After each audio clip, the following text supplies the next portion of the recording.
ನಮಸ್ಕಾರ ಸ್ನೇಹಿತರೆ, ಮೂರನೇ ಟೆಸ್ಟ್ನ ಮೂರನೇ ದಿನದಾಟದಲ್ಲಿ ಸಿರಾಜ್ ಬಿಗಿದಾಳಿಗೆ ಆಲ್ಔಟ್ ಆದ ಇಂಗ್ಲೆಂಡ್. ಸಿರಾಜ್ ಶರವೇಗಕ್ಕೆ ಪುಡಿ ಪುಡಿಯಾದವು ವಿಶ್ವ ದಾಖಲೆಗಳು. ಅಷ್ಟಕ್ಕೂ ಮೂರನೇ ದಿನದಾಟದಲ್ಲಿ ಸಿರಾಜ್ ಸೃಷ್ಟಿಸಿರುವ ದಾಖಲೆಗಳೆಷ್ಟು ಗೊತ್ತಾ? ಇದ್ರ ಬಗ್ಗೆ ಇವತ್ತಿನ ಈ ಒಂದು ವಿಡಿಯೋದಲ್ಲಿ ತಿಳಿಸ್ಕೊಡ್ತಾ ಹೋಗ್ತೀನಿ. ಹೀಗಾಗಿ ದಯವಿಟ್ಟು ಈ ವಿಡಿಯೋವನ್ನ ಕೊನೆವರೆಗೂ ನೋಡಿ ಸ್ನೇಹಿತರೆ. ಅದಕ್ಕಿಂತ ಮುಂಚೆ ನೀವು ಕೂಡ ಟೀಮ್ ಇಂಡಿಯಾದ ಅಭಿಮಾನಿಗಳಾಗಿದ್ರೆ ತಪ್ಪದೆ ಈ ಕೂಡಲೇ ಈ ವಿಡಿಯೋಗೊಂದು ಲೈಕ್ ಮಾಡಿ.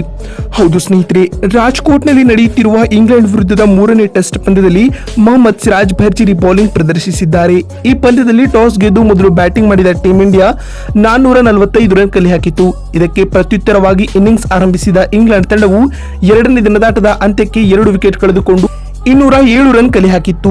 ಅದರಂತೆ ಮೂರನೇ ದಿನದಾಟ ಶುರು ಮಾಡಿದ ಆಂಗ್ಲರನ್ನ ಕಟ್ಟಿ ಹಾಕುವಲ್ಲಿ ಟೀಮ್ ಇಂಡಿಯಾದ ಬೌಲರ್ಗಳು ಯಶಸ್ವಿಯಾಗಿದ್ದಾರೆ. ಅದರಲ್ಲಿಯೂ ಕರಾರುವಕ್ ದಾಳಿ ಸಂಘಟಿಸಿದ ಮೊಹಮ್ಮದ್ ಸಿರಾಜ್ 21.1 ಓವರ್ಗಳಲ್ಲಿ 84 ರನ್ ನೀಡಿ ಪ್ರಮುಖ 4 ವಿಕೆಟ್ ಕಬಳಿಸಿದರು. ಈ ಮೂಲಕ ಇಂಗ್ಲೆಂಡ್ ತಂಡ 319 ರನ್ಗಳಿಗೆ ತನ್ನ ಮೊದಲ ಇನ್ನಿಂಗ್ಸ್ ನಲ್ಲಿ ಆಲ್ಔಟ್ ಆಯಿತು ಸ್ನೇಹಿತರೆ. ಅದರೊಂದಿಗೆ ಇಂಗ್ಲೆಂಡ್ ತಂಡವನ್ನ ಆಲ್ಔಟ್ ಮಾಡುವಲ್ಲಿ ಸಿರಾಜ್ ರವರು ಬಹಳ ಪ್ರಮುಖವಾದ ಪಾತ್ರವನ್ನ ವಹಿಸಿದರು.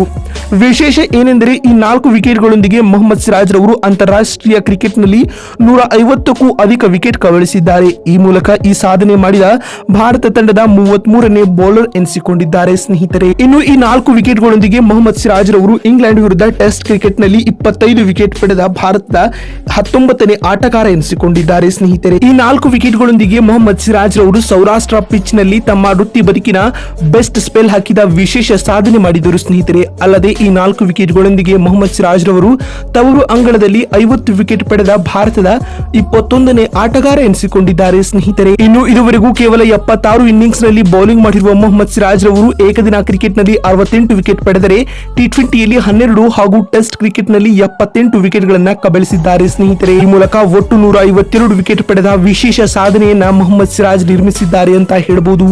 ನೋಡಿದ್ರಲ್ಲ ಬಂಧುಗಳೇ, ಇಂಗ್ಲೆಂಡ್ ವಿರುದ್ಧದ ಮೂರನೇ ಟೆಸ್ಟ್ ನ ಮೂರನೇ ದಿನದಾಟದಲ್ಲಿ ಪ್ರಮುಖ 4 ವಿಕೆಟ್ ಕಬಳಿಸುವ ಮೂಲಕ ಮೊಹಮ್ಮದ್ ಸಿರಾಜ್ ಸೃಷ್ಟಿಸಿರುವ ದಾಖಲೆಗಳೆಷ್ಟು ಅಂತ ತಿಳಿಸಿಕೊಡುವ ನಮ್ಮ ಈ ಪ್ರಯತ್ನ ನಿಮಗೆ ಇಷ್ಟವಾಗಿದ್ದಲ್ಲಿ ತಪ್ಪದೆ ಈ ಕೂಡಲೇ ಈ ವಿಡಿಯೋಗೊಂದು ಲೈಕ್ ಮಾಡಿ. ವಿಡಿಯೋವನ್ನ ಇಲ್ಲಿವರೆಗೂ ನೋಡಿದ್ದಕ್ಕಾಗಿ ಧನ್ಯವಾದಗಳು. ಅದೇ ರೀತಿ ಬಂಧುಗಳೇ, ನಿಮ್ಮ ಪ್ರಕಾರ ಭಾರತ ಹಾಗೂ ಇಂಗ್ಲೆಂಡ್ ನಡುವಿನ ಮೂರನೇ ಟೆಸ್ಟ್ ಪಂದ್ಯವನ್ನ ಯಾರು ಗೆಲ್ಲಬಹುದು ಎನ್ನುವ ನಿಮ್ಮ ಅನಿಸಿಕೆ ಹಾಗೂ ಅಭಿಪ್ರಾಯಗಳನ್ನ ಕಾಮೆಂಟ್ ಮಾಡುವ ಮೂಲಕ ತಪ್ಪದೆ ತಿಳಿಸಿ. ಯಾಕಂದ್ರೆ ನಿಮ್ಮ ಒಂದೊಂದು ಕಾಮೆಂಟ್ ಒಂದೊಂದು ಲೈಕ್ ಕೂಡ ಬಹಳ ಮುಖ್ಯ. ವಿಡಿಯೋವನ್ನ ಇಲ್ಲಿವರೆಗೂ ನೋಡಿದ್ದಕ್ಕಾಗಿ ಧನ್ಯವಾದಗಳು. ಮತ್ತೊಂದು ವಿಡಿಯೋದಲ್ಲಿ ಸಿಗೋಣ. ಅಲ್ಲಿವರೆಗೂ ನಮಸ್ಕಾರ.